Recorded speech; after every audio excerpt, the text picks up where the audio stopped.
बिल्कुल देखने में उन्हीं की ही प्रतिमूर्ति है। तो वो उससे पूछते हैं, वो ये बताता है कि आज ही मेरे स्वामी 2 कुमारों को लेके आए हैं और जो देवी को उनकी बलि देंगे।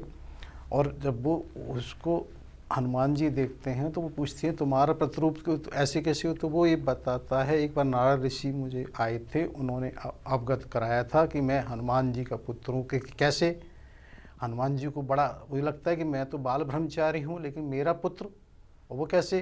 तो उन्होंने बताया कि लंका दहन के समय, जिस समय आपने अपने उसमें लंका दहन के बाद जो अग्नि को वो करने के लिए, शांत करने के लिए समुद्र में वो लगाया, तो जिस समय तुम्हारा स्वेद यानी पसीना एक तरह से हुआ था, तो उस पसीना को विशाल मछली, एक तरह से कहें महामत्स्य ने ग्रहण किया था, जिसको हमारे यहाँ के एक तरह से जो महाराज की सेवा में लगे हुए रसोइया हैं वो उसको जाल में ले आए, और जाल में वो महामत्स्य होने से उन्होंने उसको काटा, तो उसमें से मेरा जन्म हुआ।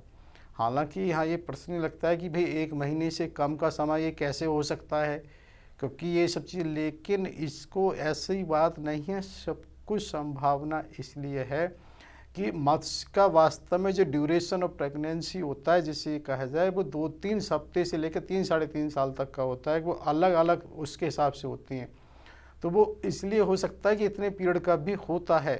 और रही बात इसकी कि ऐसा कैसे हो गया, तो ये चीज़ महत्वपूर्ण इसलिए है कि इनमें इंजेक्ट होना बहुत इम्पोर्टेंट होता है प्रोसेस से ज़्यादा। और ये कोई चीज़ ऐसी नहीं है कि पहली बार है, इसको अगर हम युगों से कहीं भी देखें तो हमें बहुत सारी चीज़ें ऐसी मिलती हैं। इतिहास में अगर हम पूर्व में जाएं तो महर्षि व्यास जी का जन्म भी जो सत्यवती और महर्षि पाराशर से जो एक उसमें नाव हुआ, वो कैसे हुआ, उससे देखते हो। इधर महर्षि व्यास जी से भी क्या हुआ था, जब वो एक तरह से चित्र विचित्र की जब वध हो गया, तो उसके बाद माता सत्यवती ने उन्हीं को बुलाया था, जिसके बाद पांडु पुत्र और ये विदुर और वो हुए धृतराष्ट्र का जन्म हुआ। इसी को हम और समझ सकते हैं, माता कुंती ने जो 5 पांडवों का जो जन्म हुआ, किसी न किसी देवता के आह्वान से हुआ। तो ये चीज़ें ऐसी नहीं है, ये वास्तव में कुछ ऐसा है जिसके लिए फिजिकल प्रोसेस की नहीं है। और तो और हम इसको ये भी मान लेते हैं, भगवान एक तरह से वासुदेव जी का जन्म वसुदेव और देवकी से हुआ, तो वो भी कारागार में हुआ। वो कारागार में कैसे हो सकता था?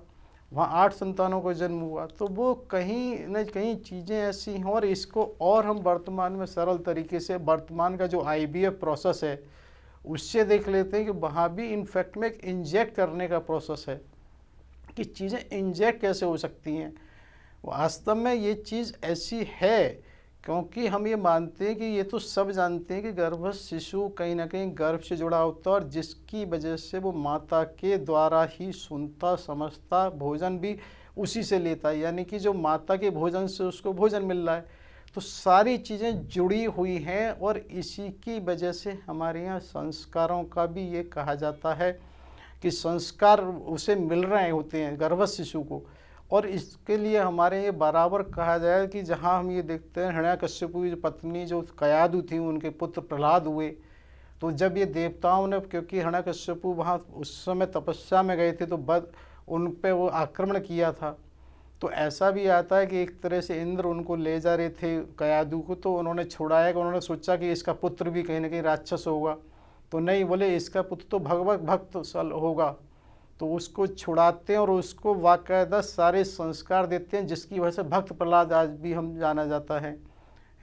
तो इसी तरह से हमने अभिमन्यु का भी सुना कि उसने सुना, और इसी तरह से हमने ये भी देखा कि महाभारत युद्ध के बाद जब अश्वत्थामा बीज विहीन करने के लिए पांडवों के कुल को वो छोड़ते हैं ब्रह्मास्त्र, तो उसकी रक्षा जब वहाँ पर खुद उत्तरा आती हैं, एक तरह से उनके भले ही कृष्ण जी की बहन की पुत्र वधू हैं सुभद्रा की, लेकिन वो वहाँ पर जगदीश्वर उनसे आह्वान कर सकती हैं कि आपके अलावा कोई मेरा नहीं है, तो वो उसकी कैसे रक्षा करते हैं।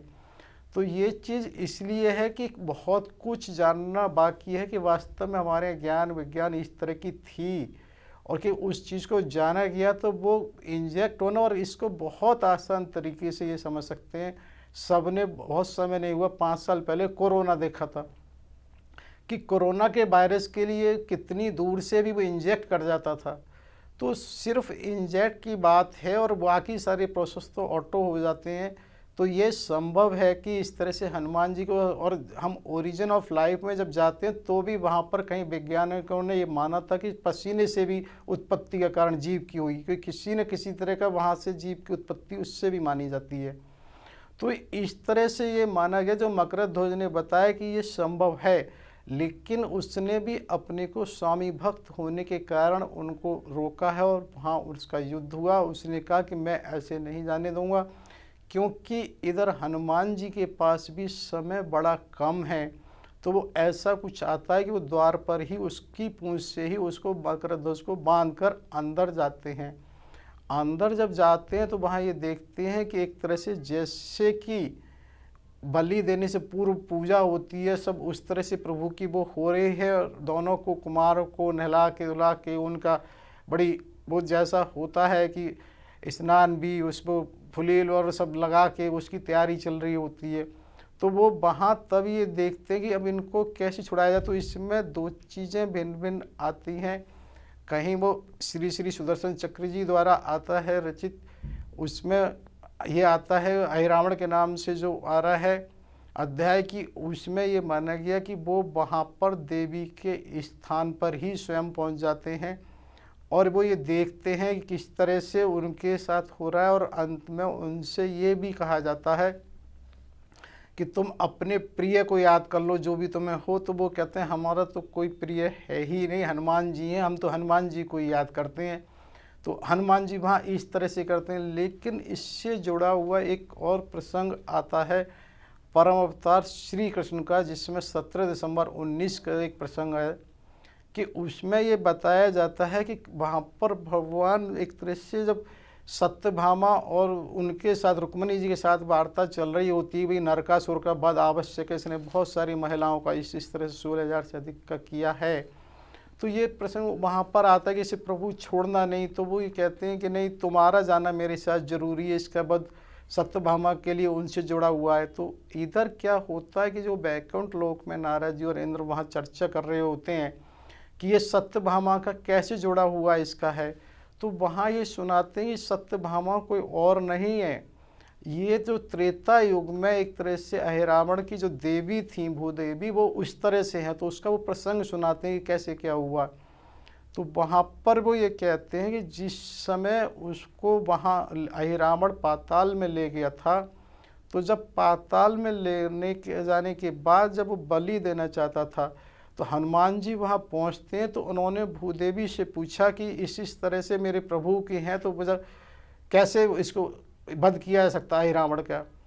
तो उन्होंने कहा कि ये जो 5 दिशाओं में जो 5 एक तरह से अग्नि कुंड हैं वो हैं, इनको एक साथ बुझाने पर ही वैसा कुछ हो सकता है। तो अब वो ये कहते हैं, लेकिन पहले उन्होंने ये भी कहा था कि ये बताने से पहले कि मेरी एक इच्छा है, तुम उसे पूर्ति करोगे। तो वो कहते हैं मैं तो इस योग्य नहीं हूँ तुम्हारी किसी इच्छा को पूर्ति कर सकूँ, लेकिन हमारे प्रभु किसी भी भक्त की इच्छा को जरूर पूरी करते हैं, उसे नहीं रहने देते हैं। तुम बताओ तुम्हारी क्या इच्छा है। तो वो ये कहते हैं मेरी इच्छा है कि मैं प्रभु की एक पत्नी के रूप में प्रभु मुझे स्वीकार करें। तो यहाँ भूदेवी ने जब ये प्रभु उनसे हनुमान जी से कहा है कि मुझे स्वीकार करें, तब हनुमान जी कहते हैं मैं तो नहीं कुछ कह सकता, लेकिन हम हमारे प्रभु किसी भक्ति की इच्छा को अधूरी नहीं छोड़ते हैं। तब उन्होंने ये बताया कि भाई 5 गुण ये जो भी हैं इसको एक साथ अगर बुझा दिया जाएगा। अब वो ये सोचते हैं भाई ये कैसे होगा, क्योंकि उन्होंने तो बस इतना बता दिया। तो वहाँ पर ही ऐसा कुछ बताते हैं जिसकी वजह से हनुमान जी ने पंचमुखी हनुमान का रूप रखा है, जिसके कारण से 5 कुंडों को एक साथ बुझाया है, जिसके बाद अहिरावण की शक्तियों का नाश हुआ है। और अहिरावण की जब शक्ति का जो नाश हुआ, जिसकी वजह से उसका वध हुआ है।